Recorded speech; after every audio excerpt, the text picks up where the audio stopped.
Hello students, physics class 11th का topic है thermodynamics से। सबसे पहले व्हाट इज थर्मोडायनेमिक्स?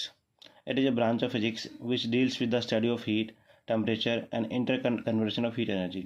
ये एक फिजिक्स की ब्रांच है जो डील करती है हीट की स्टडी, टेम्परेचर की study and heat conversion. Second है एडियाबैटिक वॉल क्या होती है? It is an insulating wall that does not allow heat energy to flow from one to another. एक इंसुलेटिंग वॉल होती है जो कि हीट एनर्जी को अलाउ नहीं करता फ्लो करने के लिए एक से दूसरी जगह।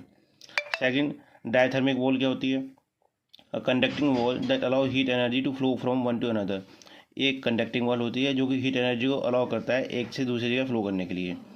उसके बाद थर्मल इक्विलिब्रियम क्या होता है? A state in which to और more connected system have the same temperature. एक ऐसी स्टेट है जिसमें दो और दो से ज़्यादा सिस्टम सेम टेम्परेचर पे कनेक्टेड हो जाते हैं। Second, and there is no net flow of heat between them. और उसके बाद में कोई हीट फ्लो नहीं होती उनके बीच में। नेक्स्ट टॉपिक है laws of thermodynamics. There are two laws of thermodynamics. First है zero law of thermodynamics, second है second law of thermodynamics. Then first law of thermodynamics. Zero law of thermodynamics क्या है? If two bodies A and B are in thermal equilibrium with each other and B and C are also in thermal equilibrium. कह रहा है अगर कोई दो body हैं, दोनों एक दूसरे के आपस में थर्मल इक्विलिब्रियम में है, इनका मतलब दोनों का टेम्परेचर सेम है, और बी और सी भी दोनों ही थर्मल इक्विलिब्रियम में है, उनका टेम्परेचर भी सेम है, then A equals to C, then जो बॉडी का टेम्परेचर ए का है और सी का है वो दोनों भी थर्मल इक्विलिब्रियम हो जाएंगी। तो ये है zero law of thermodynamics. Second है फर्स्ट लॉ ऑफ थर्मोडायनेमिक्स। क्या बोलता है? It is based on the conservation of energy. ये जो लॉ है ये कंजर्वेशन ऑफ एनर्जी पर बेस्ड है। The total energy change in the system is the sum of change in energy and the work done.